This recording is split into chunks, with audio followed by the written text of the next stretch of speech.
Merhaba arkadaşlar, bu videomuzda İngilizce'de ve Kürtçe'de kullanılan bazı kelimelerin karşılaştırmasını yapacağız ve Türkçe karşılıklarını yazacağız.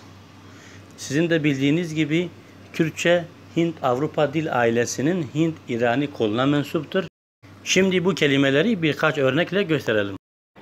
Door, deri, kapı; star, sterk, yıldız; egg, hek, yumurta; brother, bra, erkek kardeş; daughter, dot, kız çocuk, dotmam sözcüğündeki gibi; April, Avril, Nisan ayı; earth, earth, yer; name, nav, isim; right, rast, sağ yön ve doğru anlamına geliyor; no, na, hayır; shame, şerm, utanma; dress, kiraz, elbise; term, germ, sıcak; married, markeri, evli; bun, olmak; kat, kesmek.